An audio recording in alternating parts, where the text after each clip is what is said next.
Good evening to all. Am I audible? Can you please mention in the chat box?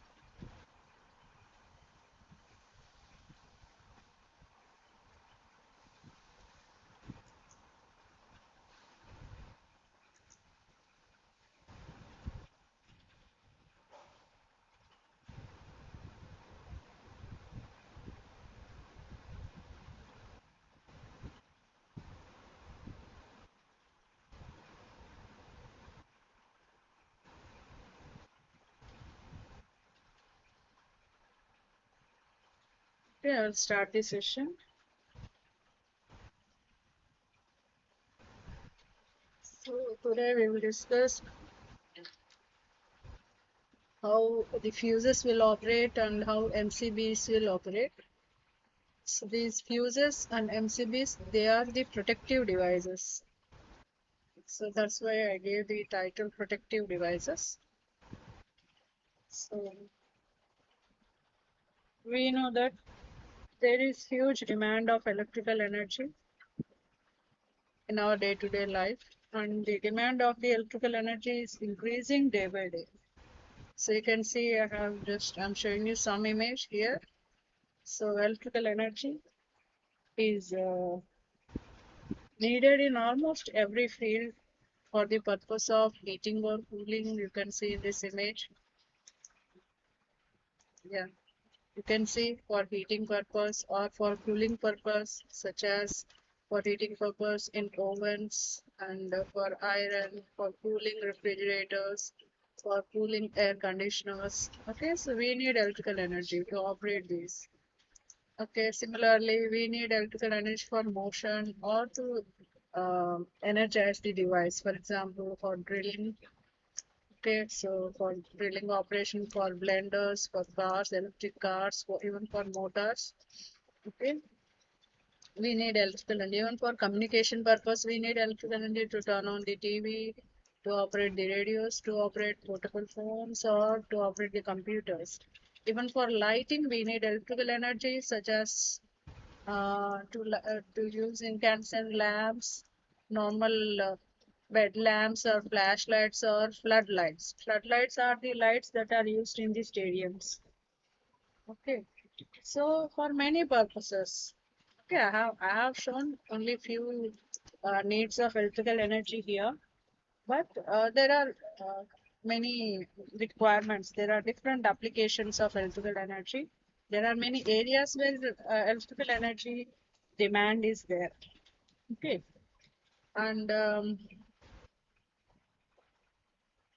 Okay, and if we see how electrical energy is generated, energy is generated in the generating stations. Okay, and then after generation, it is transmitted. Okay, after transmission, it reaches to the load sectors. Okay, load, you can call them as customers or consumers. Okay, we are also the load. Domestic, we in our house we need electrical energy, so we are also the load. So there are different types of load sectors. Load can be an industrial load, okay, or it can be a hospital, or it can be a house, or even for transport for electric traction. Electric traction means railways. Even we know even rail also operates using electrical energy. For different purposes, we need electrical energy. So power system will be consisting of generating system. Okay, this is generating station, some generating station. Okay, it consists of transmission system, consists of distribution system. Okay, distribution means the load sectors. Different types of loads come under distribution system. So power is generated in the power stations and transmitted to the distribution system through transmission lines.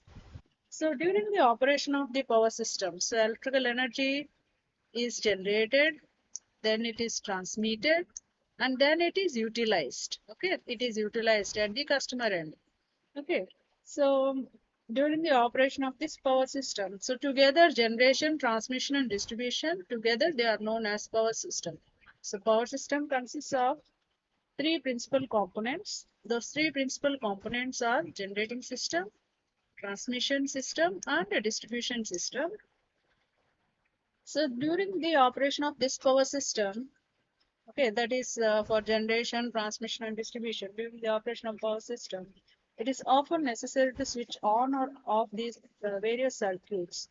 Okay, so various circuits are there in the power system. So for example, even if you see here, transmission lines are there. Okay, here transmission lines are there. Okay, and you can see different ratings of the transmission lines have given. Here rating is not required now. Our topic is not about ratings of the transmission line. So if you see here, for example, if you see three lines here, okay. So if I want to disconnect any of these lines, okay, for example, I want to disconnect this line. Okay, how to disconnect this line? Okay, how to disconnect this line? If suppose there is a switch here, okay, there is a switch here, and there is a switch here, okay. So simply if I open the switch, if I open this switch, this side, so instead of drawing the, I will write S1. Let us assume here there is a switch S1, and this end there is a switch S2. Okay, so these two switches are closed, hence currents flows through this transmission lines. If I open this switch as well as this switch, that means that this line is disconnected, isn't it? So, okay, using this switch, I can disconnect the transmission line here. Okay. So it depends. Depending on the load demand, we may require more transmission lines, or depending on if demand is more, we need more lines. If demand is reduced, so we may require less number of transmission lines. Okay, so it is often necessary to switch on or off. Okay, switch on means closing. If there are switches, the switches. If there are switches here, this end S1 switch is there, on this end S2 switch is there. Sorry.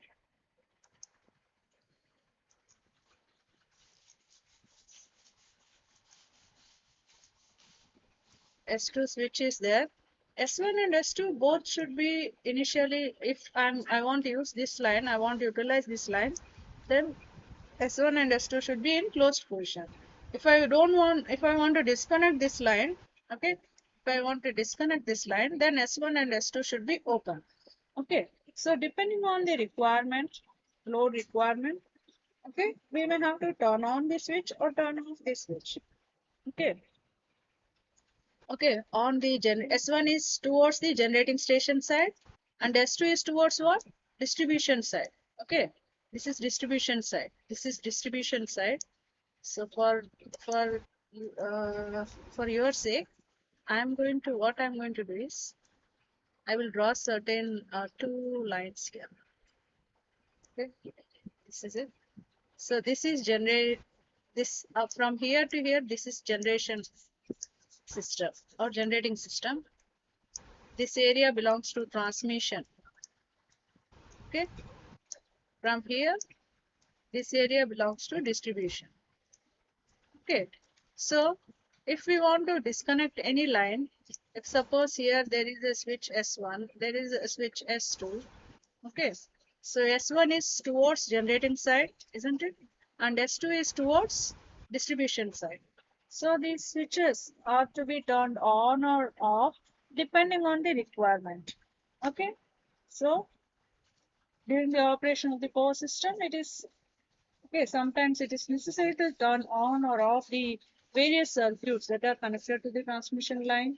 Okay, so for example, if suppose here, so if suppose this customer, uh, it is some factory, let us assume this factory, okay, to which supply is given, and if suppose this factory has stopped working, so then what about the supply that is given to this factory? That supply is to be discontinued. Okay, so if we want to disconnect the supply, there should be some switch gear here, switching system here, switches, some switches should be connected, so that if we open those switches, simply supply is disconnected to this particular customer. These two customers, they are in need of power supply. For example, if this factory, let us assume this is a factory and it is shut down. it is no longer in use, then supply has to be discontinued. Then if there are any switches there, okay, which are placed here on the transmission line, then those switches can be opened so that supply is no longer available to this factory. Okay, so we need switching system to connect or disconnect the various sectors of power system. Okay, even if I want to disconnect this generating station with the remaining part of your power system, means transmission system and distribution system, if I want to disconnect from the generating station, so there should be some switching system. Let us assume some S1. So if this S1 is open, then this generating station is disconnected from the transmission and distribution system. Okay, so what is the need to disconnect the generating station from the remaining system if there is any fault that has occurred here? Suppose let us assume some fire accident has occurred in the generating station. Okay, if fire accident has occurred in the generating station, then that fire will spread from generating station to the transmission line, and if it persists for longer period of time, that fire will spread from, it will travel through the transmission lines and it will reach the nearby load sectors, and it will even cause damage to the load sectors. So if there is any fire hazard, if there is any fire hazard, okay, in the generating station, then we want to disconnect generating station from the remaining system, from the transmission which is connected to the generating station. So if there are any switches that are provided, then we can disconnect the generating station from the transmission system. So if fire hazard has occurred, that means that it is an abnormal condition. Okay, it is an abnormal condition. Under normal condition, we may have we may want, means for maintenance purpose. Okay, so when we are using any electrical equipment, sometimes we may have to, we may need to maintain. Maintenance means we may have to clean those clean some of the equipments within that power system. Or suppose, for example, best example is here. So here there is a transformer, you can see. So this is a transformer tank. Okay, so as it is, this tank is actually filled with transformer oil. Okay, this tank is filled with transformer oil. So as after usage of this transformer for certain period of time, what happens is, okay, what happens is the oil may be oil gets aged. Okay, if oil gets aged, that means that that oil is has to be replaced. Okay, if I want to replace the oil of this transformer, then what I have to do, there should be some switching system. Okay, so which some switches connected on both ends of this transformer. If those switches are open, I can remove this transformer and I can fill the tank with the fresh oil, and once again I will close the switches so that power supply is continued. Okay, just for example, I have used it there. I am taking this transformer. Okay, so for maintenance, that is called as maintenance purpose. Okay, so if fire accidents occur anywhere,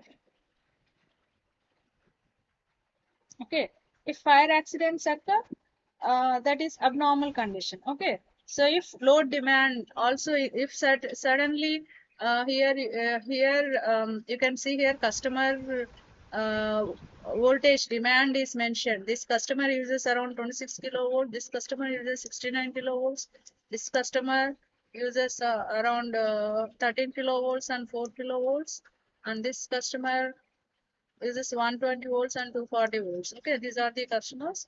Their load demand is this. If suppose some if the usage of this customer increases, if they need more load, okay, they need not load, sorry.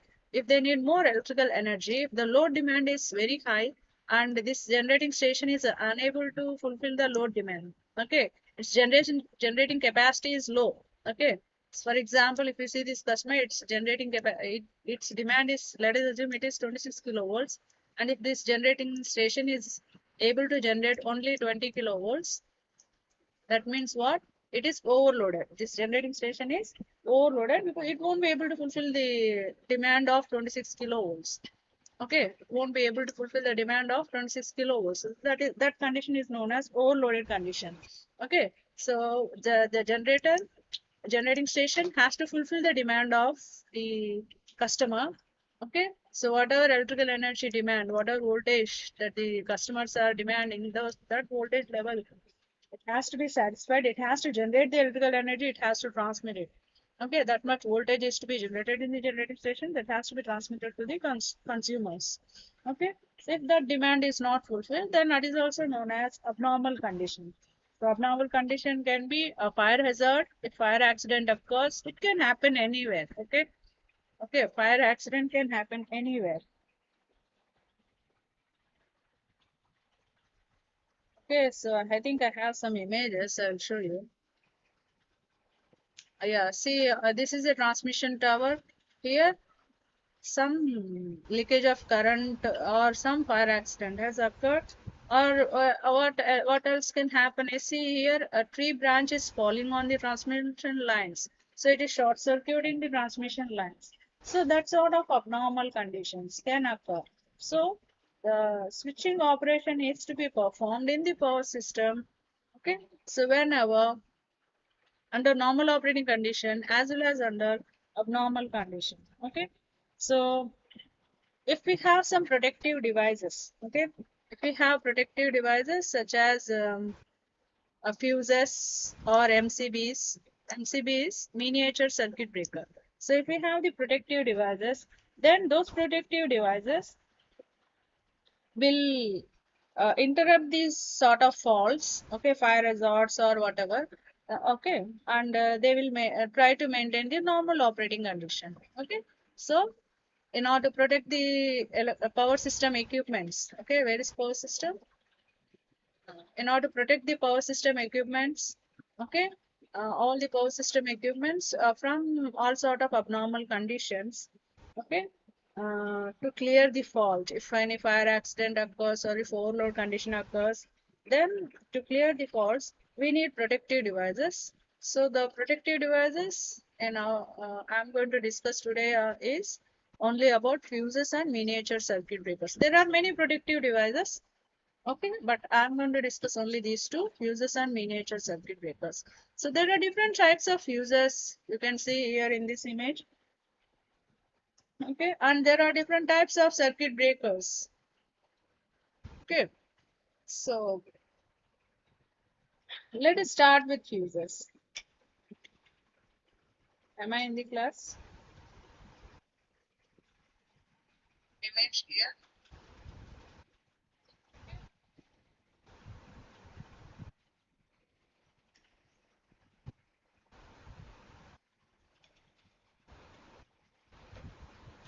So let us start with fuses. So you can see a rewirable fuse. The image that I'm showing you here is a rewirable fuse. Fuse is a short piece of wire or thin strip. So I think I have some image here. So you can see these are also different types of fuses. I'll show you fuse wire. Fuse, this is the fuse wire. Okay. So which is a small piece of wire or thin strip which melts when excess current flows through it. So I can show, I have one more image here. So here you can see this thin, see this thin wire. It is our fusing element or fuse wire, we can say.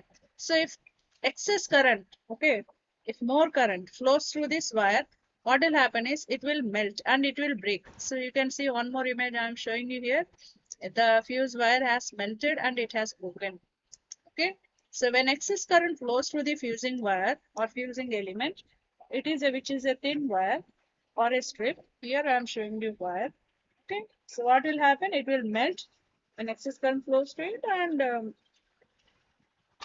it will break into two parts. Okay, which is as shown in the figure. Okay, so usually this fuse is inserted in series to the circuit that is to be protected. Okay, whichever circuit is to be protected, this fuse is usually inserted in series to the circuit. Okay, so under normal operating condition, the fuse element is at a temperature below its melting point under normal operating condition. Okay, so under normal operating condition, this fusing element, that is fuse wire, it will be at a temperature below its melting point. Okay, so therefore it will carry the normal load current without overheating, or it won't get heated.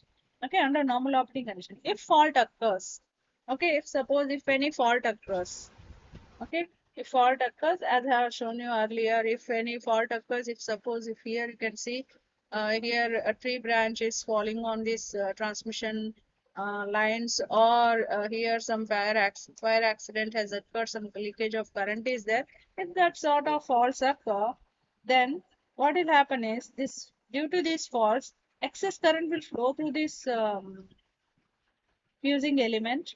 Okay, and this excess current will cause this fusing element to get heated up. Where is my, yeah. Okay, it gets heated up, and when its melting point is reached, what will happen is it gets when its melting point is reached, it will melt and it will break into two parts. Okay,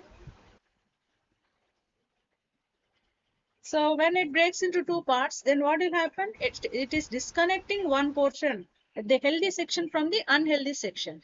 Okay, it is disconnecting the healthy section from the unhealthy section. Okay, so wherever a fault is not there in such area, this fault which has occurred, you can see here, this fire may this flash or whatever here has occurred, this will cause enormous heat, this will generate enormous heat. Because of that heat, the insulating materials whatever are there, they will get heated up, and when if they reach their melting point, they will get melted.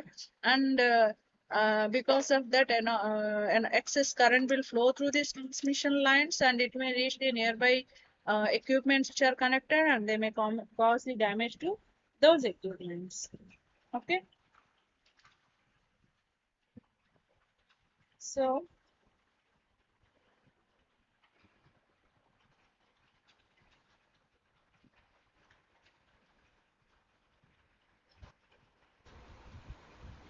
now the time required for this fuse to blow depends upon the magnitude of the excess current. How much excess current is flowing through the fusing element, it will depend on that factor. Okay, now I have told you that when fault current flows through the um, what is a fusing element, what will happen? It gets melted up. Now, the time taken to melt by this fuse will depend on how much current is there. If you see here, this is the fuse characteristics. Okay, time in seconds and current in amperes.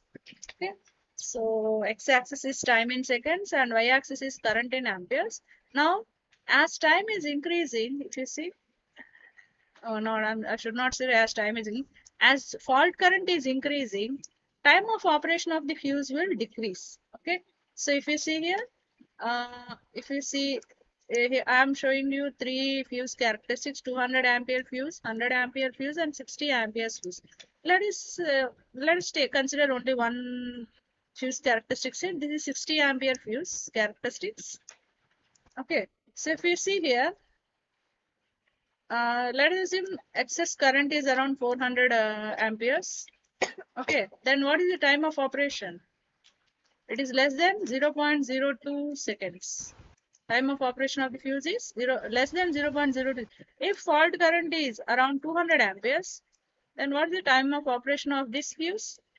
It is around 0.07 seconds. Okay, so from this what we can observe is that as fault current magnitude increases, as fault current is increasing, time of operation of the fuse is decreasing. So I have conducted an experiment on fuse. Okay, I have conducted an experiment on fuse, and it is I have uploaded it in my YouTube channel. So you can go through it. Okay, you can go through it. So if possible, I will just what I will do is I will share the link in the chat box later on. You can go through that video, use characteristics.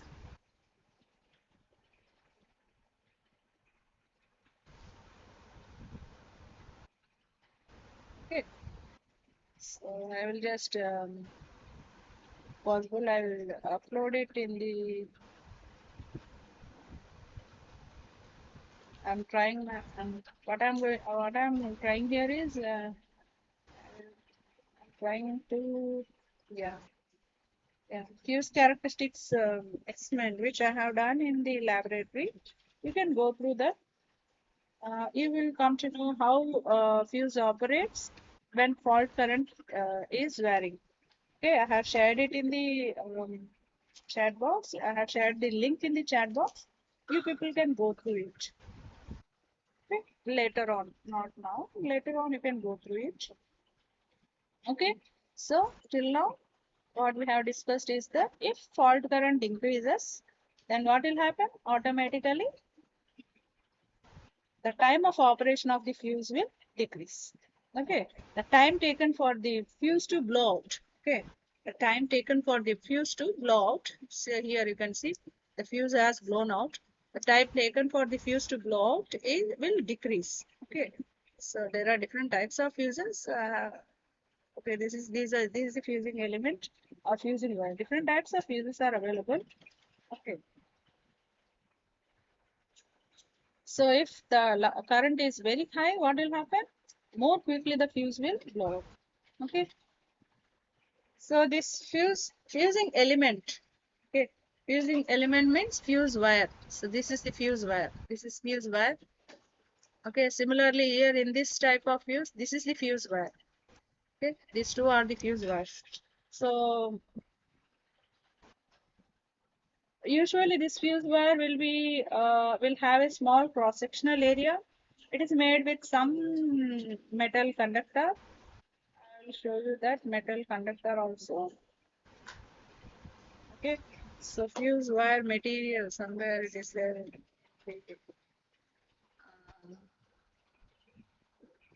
Somewhere it is there. Wait,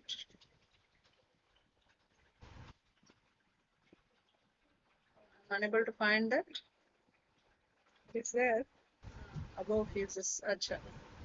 Is there here somewhere? Fuse wire material. It should be here. I think it is deleted. Unfortunately, oh yeah, it is fuse wire material. So this fuse wire, this fuse wire,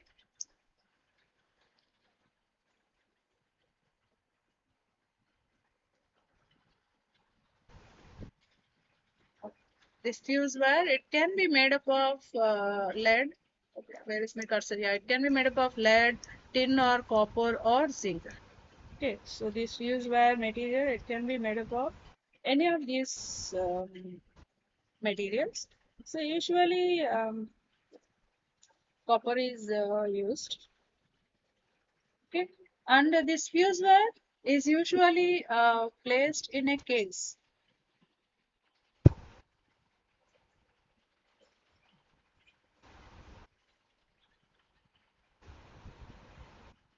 Okay, it is usually placed in a case. Here you can see, and a case means in an enclosure.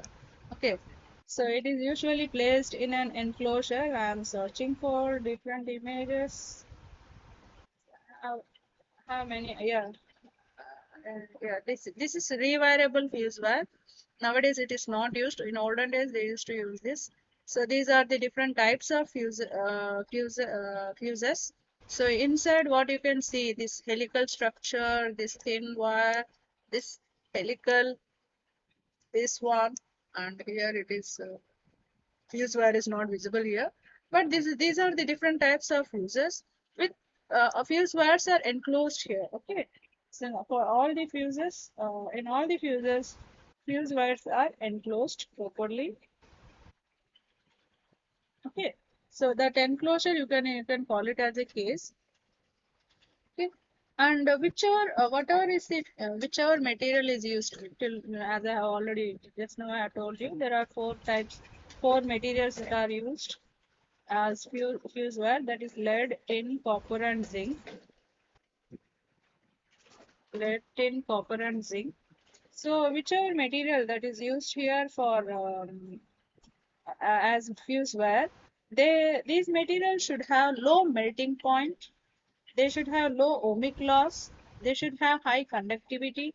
They should be of low cost, and they should be free from deterioration. So if these conditions are fulfilled, then that material can be used as fuse wire. Okay. So once again, I'm repeating the fuse wire. So see inside these cases, you can see the fuse wires. Okay. So these fuse wires, they should be, they should have low melting point, low ohmic loss, high conductivity, low cost, and free from deterioration. Okay, so most commonly used are the materials which I have told you: tin, lead, copper, zinc. Okay, we can even use silver also.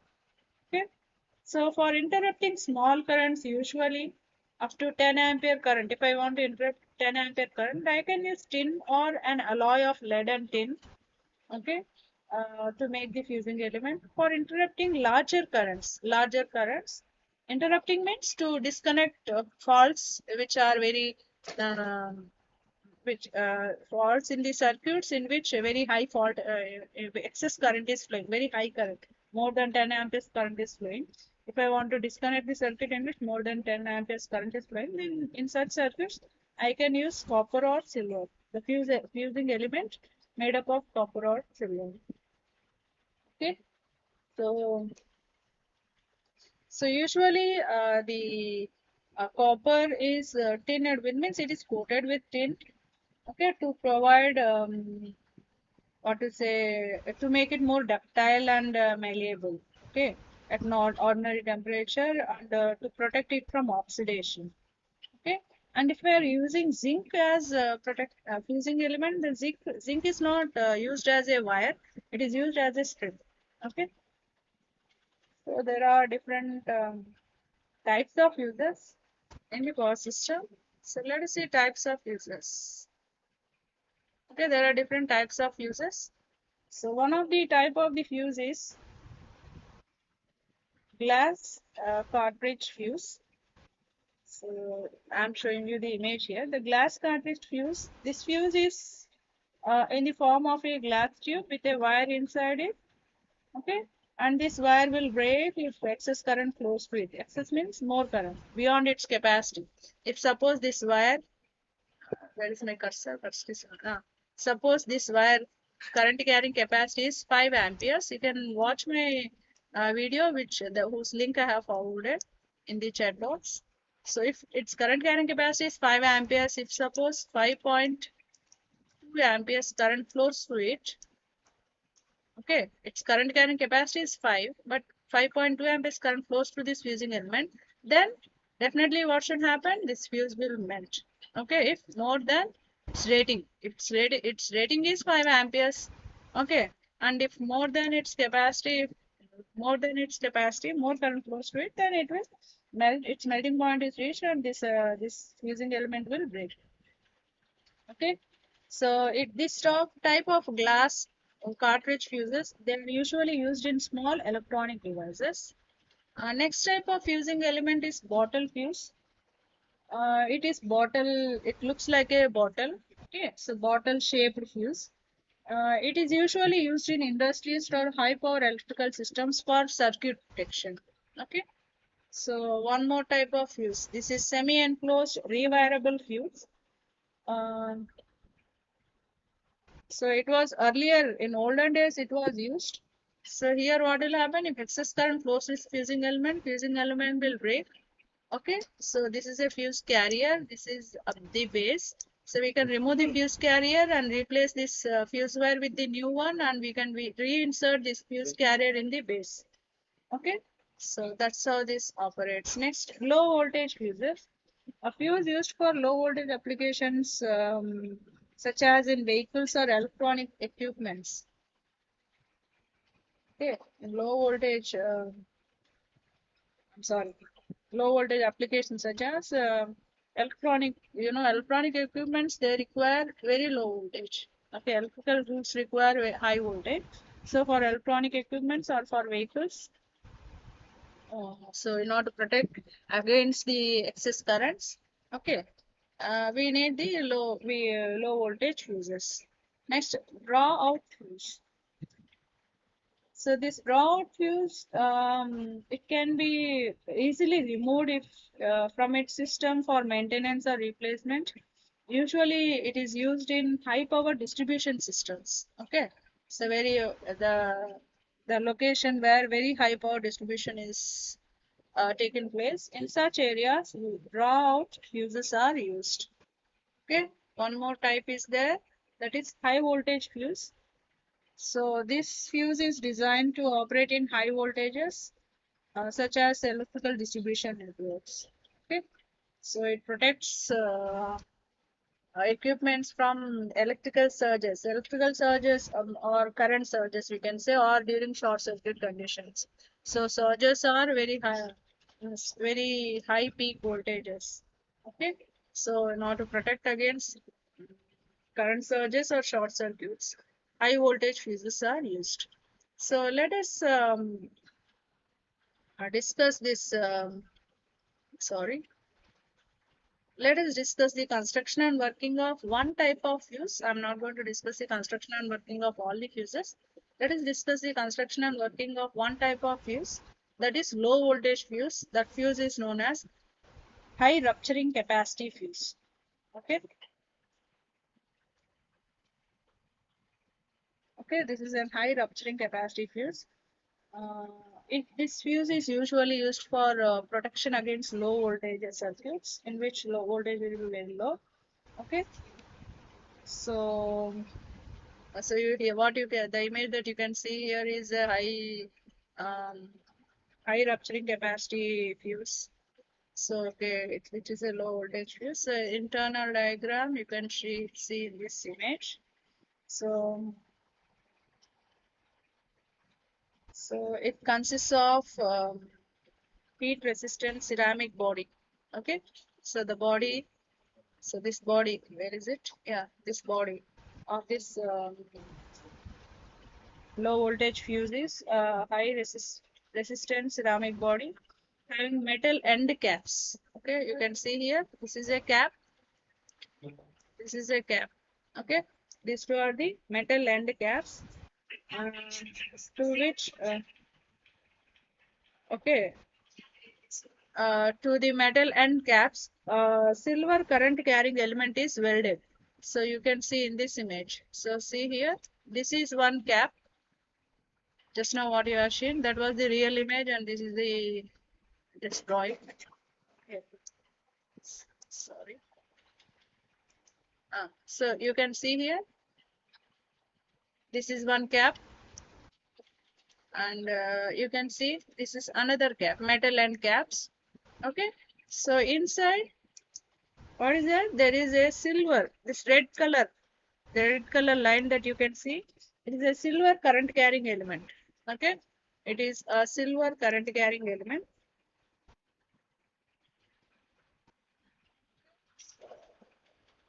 Okay, so it's a silver current carrying element.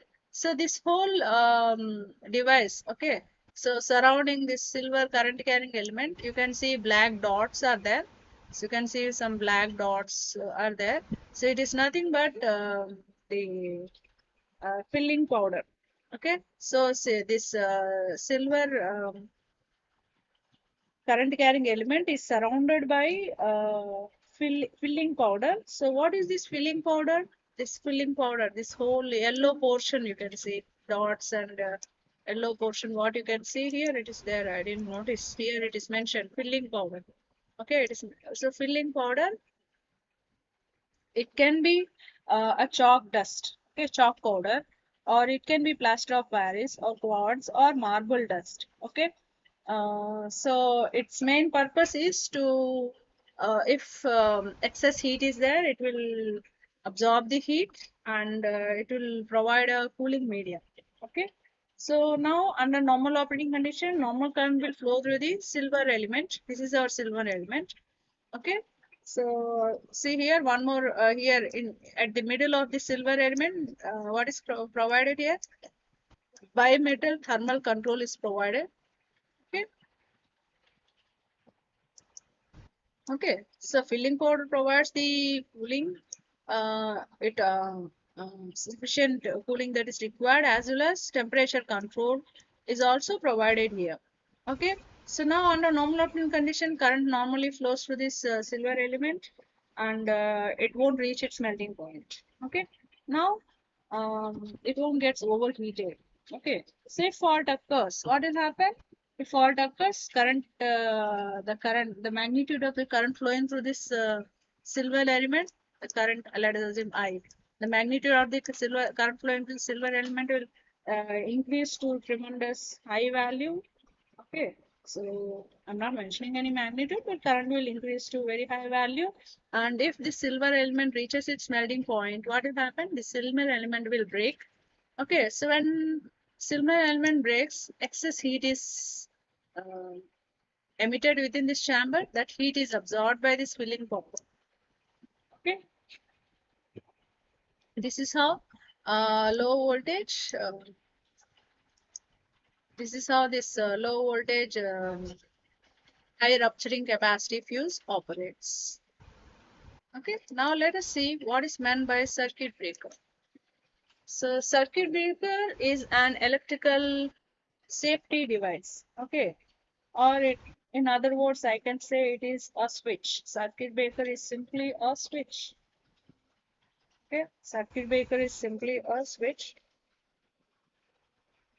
Okay, we know we usually use switches in our houses to turn on or turn off the electrical equipments, isn't it? To turn off, for example, if I want to turn on a tube light, I will simply use a switch.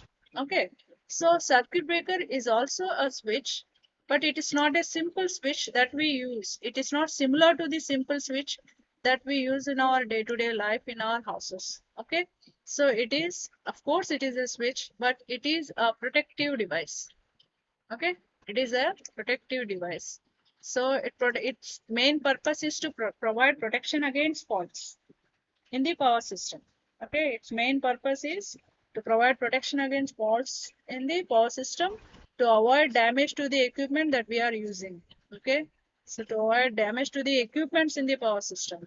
Okay, so here you can see in the second para, you can see its basic function is to interrupt current flow to the protective equipment and to prevent fire. Okay, so if any fire hazards occur, if any fault occurs, then to protect power system equipments against the faults, this circuit breaker is used. Okay, so there are different types of circuit breakers. So you can see here air brake circuit breaker. This is air brake circuit breaker. This is oil circuit breaker. This is vacuum circuit breaker. So this one is SF6 circuit breaker. This is miniature circuit breaker. This is molded case circuit breaker. And this one is earth leakage circuit breaker. This is residual current circuit breaker. This is ground fault current interrupting circuit breaker. So there are different types of circuit breakers. Okay.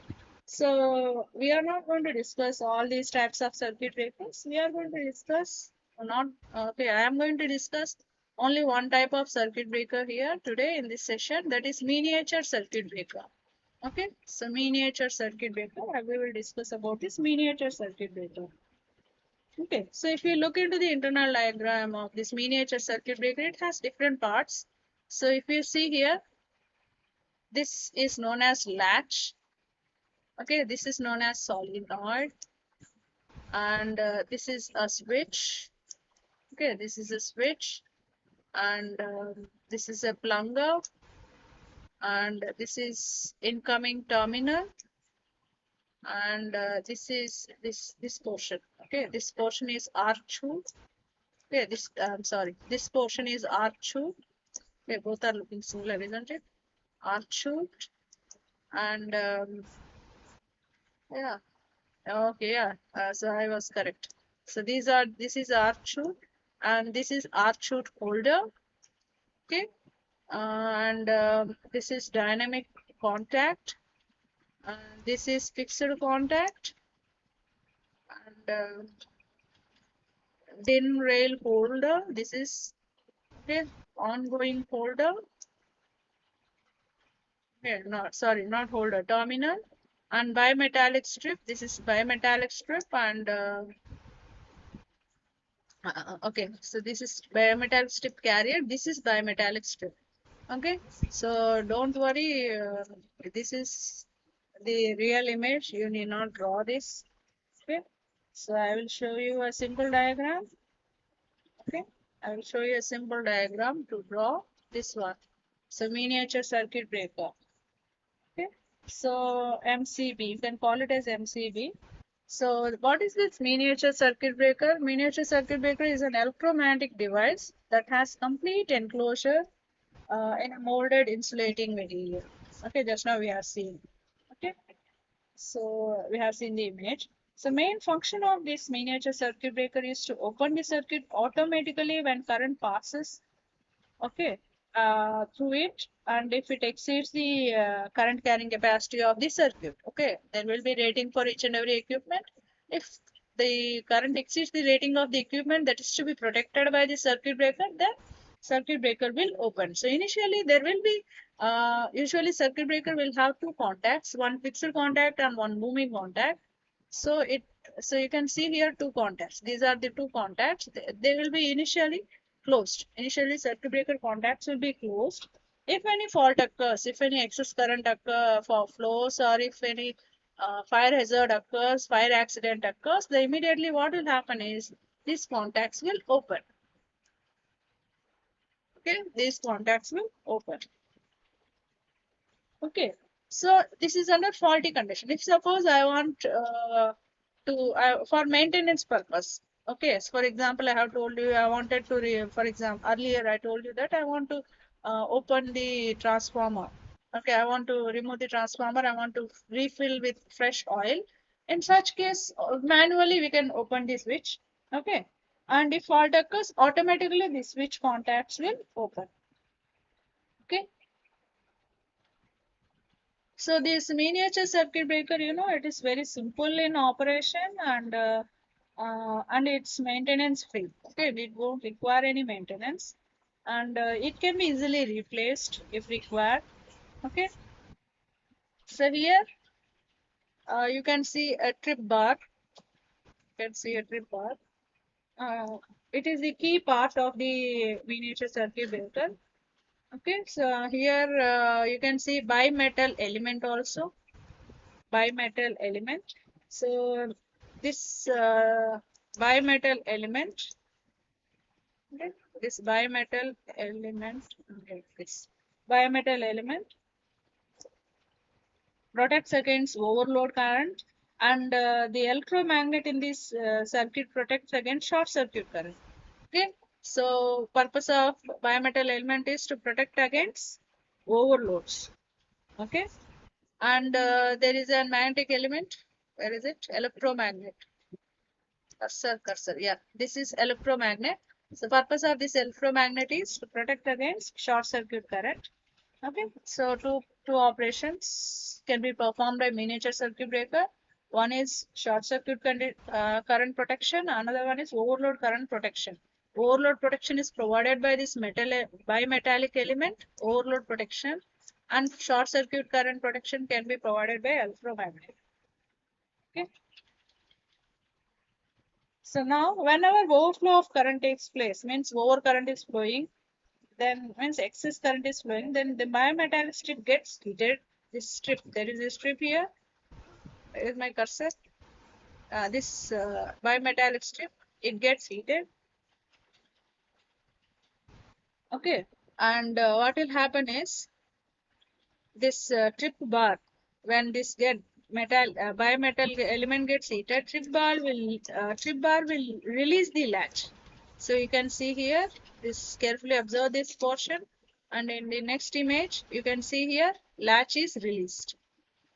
See, latch is released here. Here connection is gone, no connection. That's why contact is open.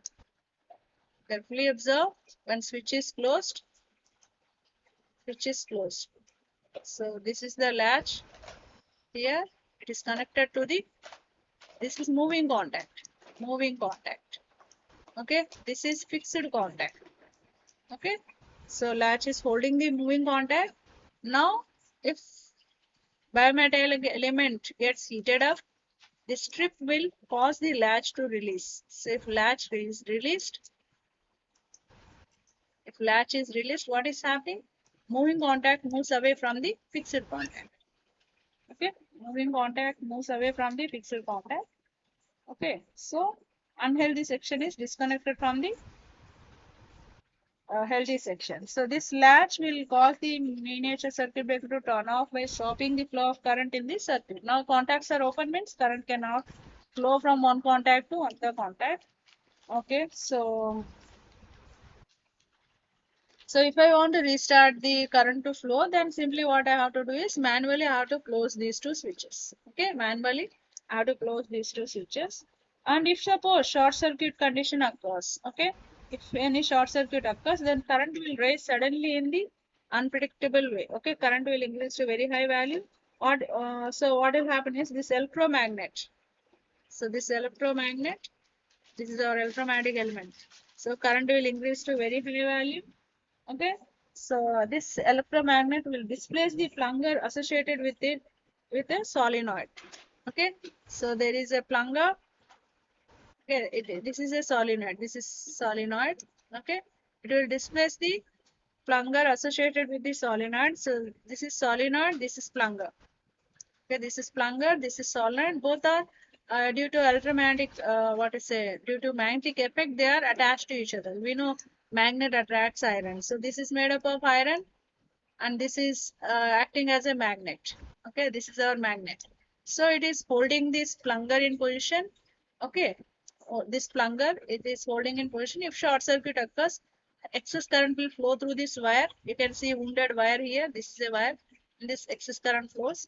So when plunger is released, okay, so, or this plunger is attracted. Here, I think it is attracted towards this. So, when it is attracted, latch is released. Not plunger is not released. Released. Okay, here latch is released. When latch is released, what will happen? Contacts will open. When latch is released, the circuit breaker contacts, miniature circuit breaker contacts will open. Okay, so this is how this miniature circuit breaker operates. So, So purpose of this miniature circuit breaker is for safety and efficient functioning of the electrical machines, which is used in most electrical appliances that are used for industrial or domestic purposes. So in our houses also, appliances such as lights, heaters, fans, they require miniature circuit breakers, okay, which constantly check and protect the connection. So even earlier I used to stay uh, in a rent house. Okay, so there for each and every electrical equipment there was a miniature circuit breaker provided. So sometimes when I normally go and turn on the fan will not turn on. Okay, so when I turn on the switch of the fan should turn on, but that fan it won't turn on. That's why what I used to do is I used to go and check the miniature circuit breaker switch. And when I used to go and check the miniature circuit breaker switch, that circuit breaker switch used to be turned off. So I used to turn on this miniature circuit breaker switch. Later on, when I go and try to turn on the fan switch, then the fan used to run. Okay, so fan used to rotate, run or rotate, whatever. Okay, so automatically if means the miniature circuit breaker switch was turned off, why there might have been some for sudden up and down in the voltage levels because of sudden fluctuation up and down. I should not use that up and down word. Sudden fluctuation in the voltage levels. Okay, suddenly what will happen is automatically the circuit breaker switches. So you might have seen this switch. This switch automatically turns off. Okay, and if we okay, and we can turn it on manually. Okay, if required. Okay, so that is about today's session, and I will provide the attendance link. I wanted to create a new attendance Google form. I didn't have time to create the new attendance Google form. I will upload the previous one. Okay. I'm going to upload the same Google form which I gave it to you in the last session. You people can fill the Google form and leave the session after filling the Google form. So it is selected.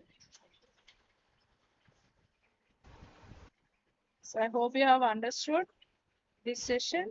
So these two fuses and miniature circuit breakers, they are very simple to understand, easy topics. Okay.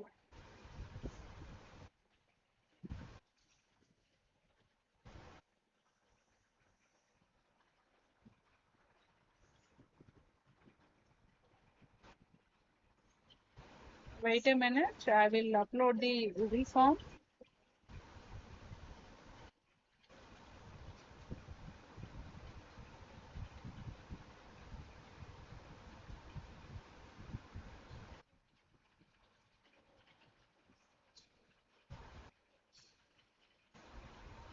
If it is not opening, just inform me.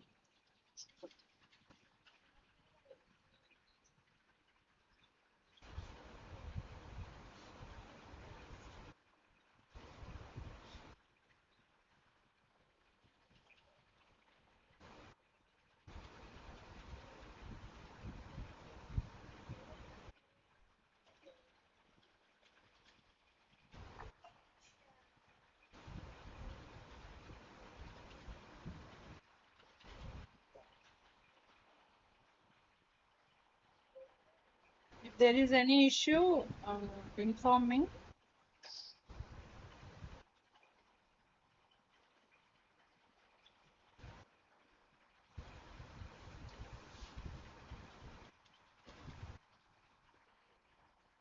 If you complete filling the Google form, you just mention in the chat box, type C in the chat box, and you can leave.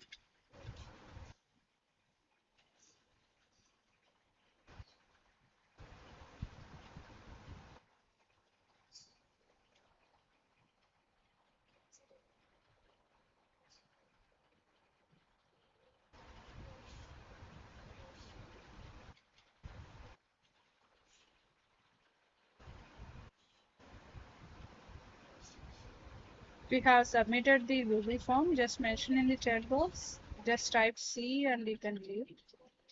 I have uploaded the Google form. Just click on the link. Google form will be open. Fill the details and at the end, click on submit. That's it. See, I have clicked at the link just now and you can see the Google form is open.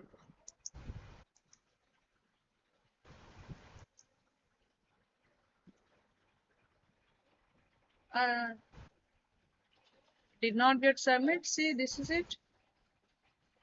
It is already published. Didn't,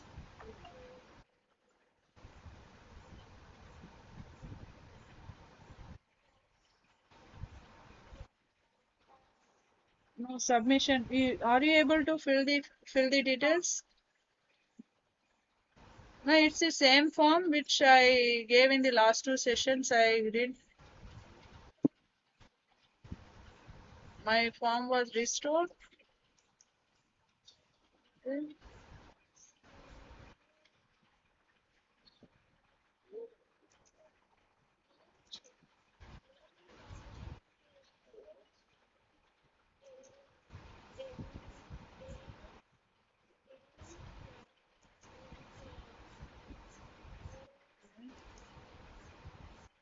So unable to. Someone. I received one mail. Some person, and I just clicked on share.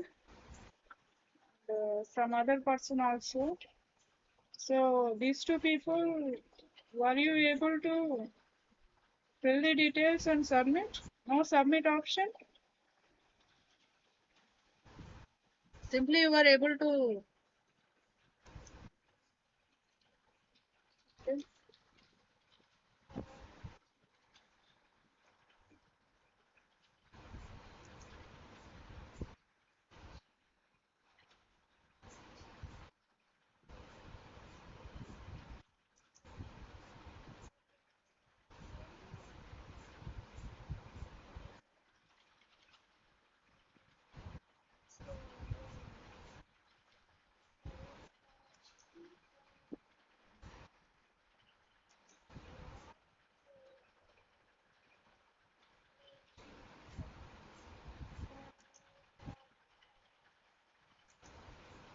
Okay, I will forward one more. Okay. So check this link. Just now I have created only, I gave you only one question. Just now I created this. I didn't have enough time. I created only one question. So is it opening?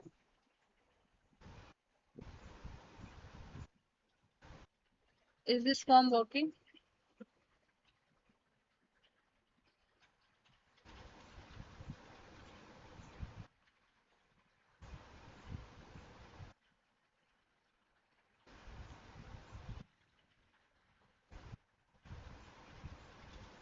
Okay, it's working. This link is working. Okay. Just now I created it. Okay, completed. Okay, okay, then. So submit and you can leave the session.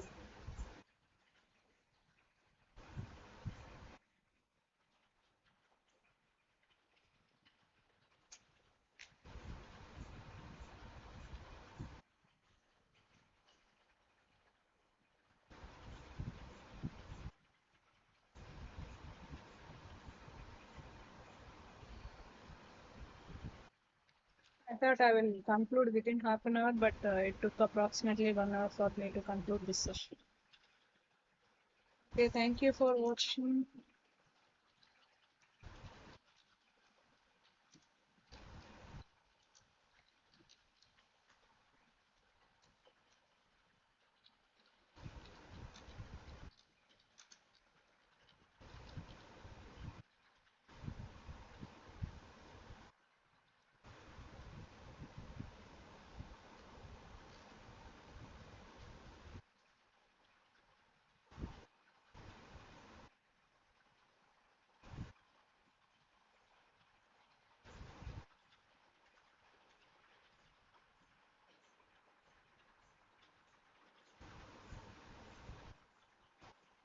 Okay, so no one is there. Concurrent viewers zero means I think those who have attended, you have filled the Google form.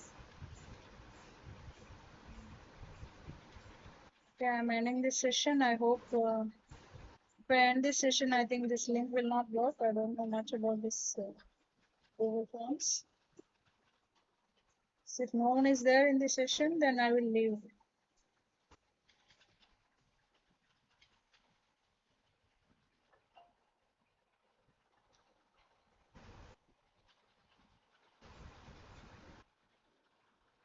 So I have sent the latest link, so people better fill that link. So may fill that form. Only one question is there. Once again, let me see. Yeah, once again, only one question here.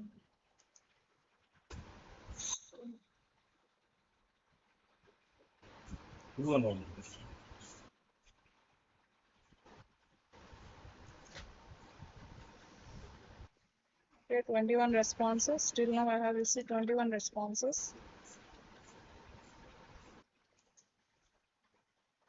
24.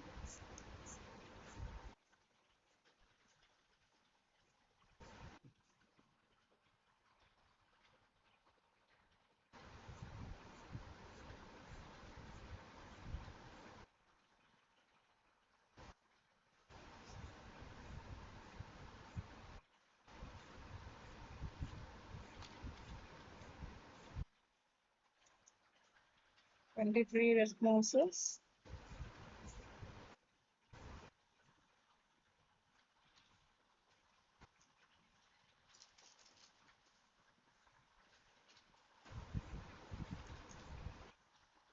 Four.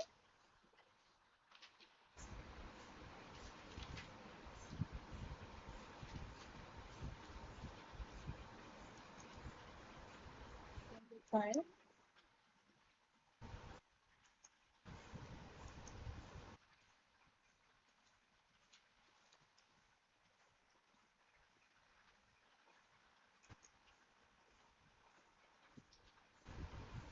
Shall I close this session? Because if I close this link may not be available to you people to get the to fill the Google form. This link may not be available.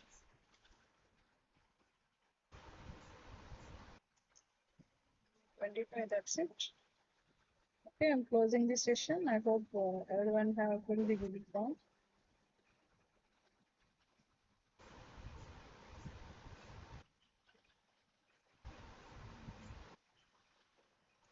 So,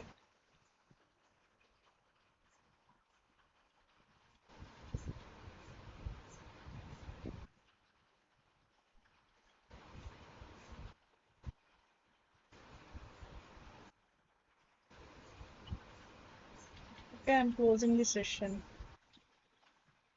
Now people have joined now. So, okay then.